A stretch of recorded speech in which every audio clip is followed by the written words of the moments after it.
Generally speaking, the job of a movie extra, or rather background artist, is to add believable ambiance to a scene while not drawing attention to themselves. But sometimes a distinctive-looking or ambitious extra might end up pulling the audience's attention away from what the director wants them to focus on, and in the Star Wars franchise, that's certainly happened quite a bit. I'm Ewan, you're watching What Culture Star Wars, and here are 10 background actors in Star Wars who got themselves noticed. Number 10. Willrow Hood. Star Wars extras don't get much more iconic than the legend that is Willrow Hood. Hood was a Cloud City resident who appeared on screen for a mere second in The Empire Strikes Back, running past the screen holding a mysterious white device during Darth Vader's assault on the locale. Because the item Hood is holding seems to be an ice cream maker, he has largely gone by the nickname Ice Cream Maker Guy for the last 4 decades, despite receiving an official name in 1997's Star Wars customizable card game. Fans found the character's urgency to evacuate himself with his precious dessert-making machine so amusing that Hood has become a most unexpectedly popular cosplay character. The annual Star Wars Celebration fan event even organizes a Running of the Hoods, whereby fans dress up as the character and run around the convention center with their ice cream makers in tow. The mythology went even deeper more recently though, when The Mandalorian revealed, that is retconned, the device to be safe known as a Camtono. Sadly though, despite some spirited attempts to identify the uncredited actor who played Hood, he's never been located or come forward. Please come out of the shadows, sir. Your loyal legion of Willrows awaits. Number 9. Lieutenant Lapira.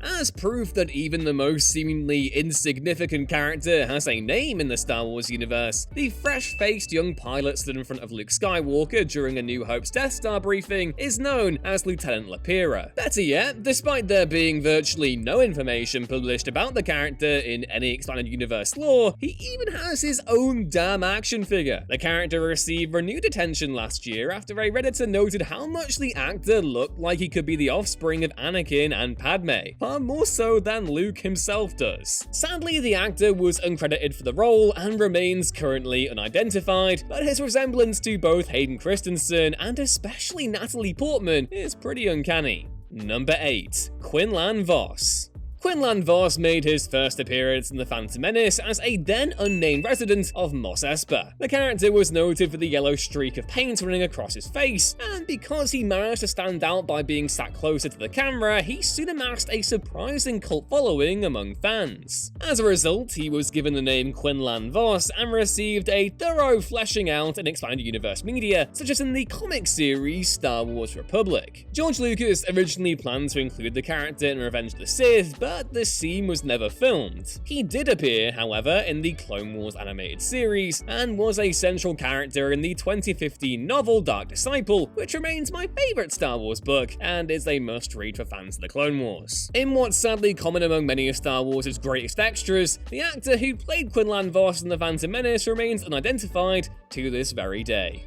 Number 7. Aurra Sing. Michonne Bourrier. Much like Quinlan Vos, Aurra Sing is a character who originally made an anonymous one-off appearance in The Phantom Menace, showing up for literally around 2 seconds during the movie's pod racing sequence. But due to passionate fans begging to know more about the unique-looking bounty hunter, she was given a name and developed into a fleshed-out character in her own right.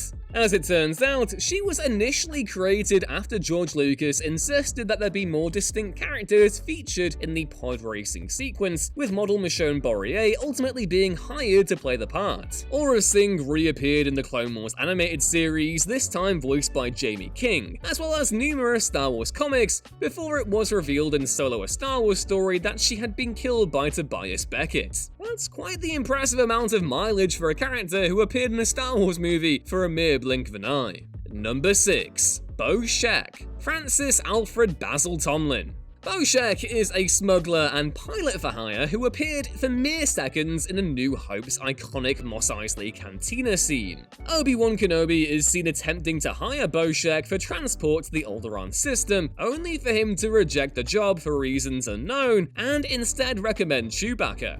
he's an extremely important character in the grand scheme of things, putting Obi-Wan and Luke in touch with Chewie and Han Solo, and so playing a small but significant part in shaping the future of the galaxy. Again, he appears on screen for mere seconds, but his pivotal role in the series earned him both an action figure and the respect of fans worldwide, enough that they yearn to identify the uncredited actor who played him. And almost 40 years after the film was released, the mystery was finally solved thanks to the dogged efforts of investigative journalist Billy Jensen, who you may also recognize for his criminal investigative work, particularly in the saga of the Golden State Killer, which, well, it's definitely a transition, that's for sure. Jensen was eventually contacted by the family of the actor in question, Francis Alfred Basil Tomlin, who were able to formally confirm his place in Star Wars history.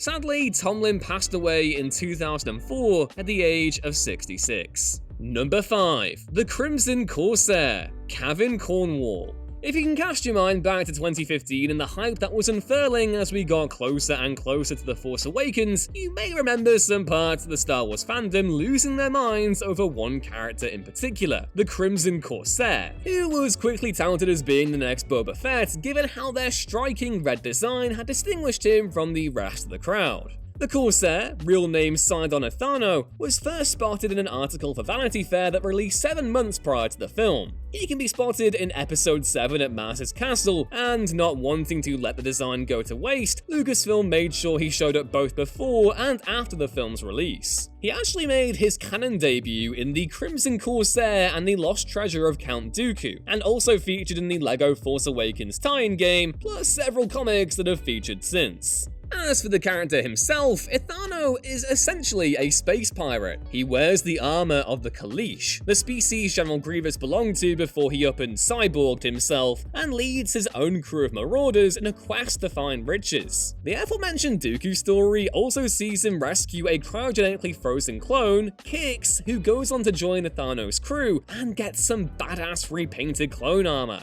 Yeah, we definitely need to see more of these guys going forward. Number 4. Constable Zuvio.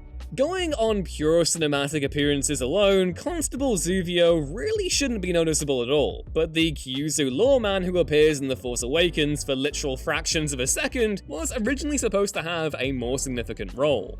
Zuvio became a bit of a fan-favorite character long before Episode 7 was even released, due to action figures and behind-the-scenes set photos showing off the character's unique design, as well as his appearance in the short story High Noon on Jakku. Many were disappointed then when Zuvio's larger role during the Nema outpost chase on Jakku was left on the cutting room floor. Originally intended to help Rey and Finn escape from Unkar Plutt, his role was cleaved down to just 7 frames visible in the final cut. But ultimately, this only caused the fandom to grow more fond of Zuvio, who has enjoyed quite the fan art and cosplay following ever since. Number 3. Baron Papanoida, George Lucas.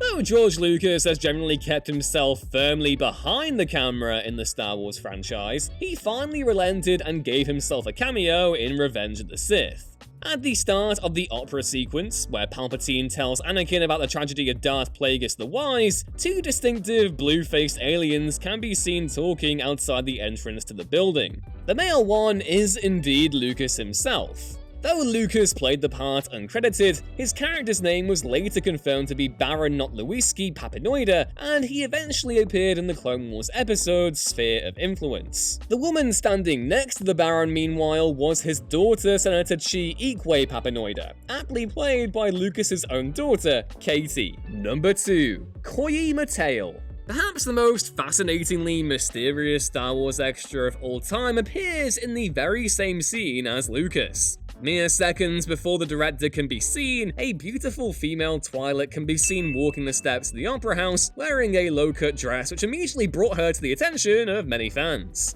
A reference book released in 2005 referred to her as Koyi Mateo, and she has since been a popular cosplay character due to her unique look, despite no further information ever being released about who she is. In spite of all the online curiosity about the actress who played Koyi, she played the part uncredited, and even with reference books providing a clearer glimpse of the actress, she remains unidentified to this very day, as perhaps makes her only more alluring to fans. And number 1, the rebel officer wearing platform shoes. The glory of watching the Star Wars movies in 4K. It lets us soak in every last sliver of visual detail, and also notice when an extra is randomly wearing platform shoes for some reason or another. That's right, during A New Hope's climactic Rebel celebration, keep an eye out for the Rebel officer on the right-hand side of the screen. When Luke, Han, and Chewie climb the steps, the Rebels turn in formation, and for a second you can see that one of the officers is wearing platform shoes. The peculiarity was first noticed by a Redditor many years ago and gets brought up again every so often, as fans speculate on exactly why this extra, who is by no means a short man, ended up wearing platform shoes to boost his height. Did the costume team just run out of regular shoes or something? It's so incredibly strange, and of course the man in question is neither credited nor has he ever stepped forward to explain the situation of Shoegate.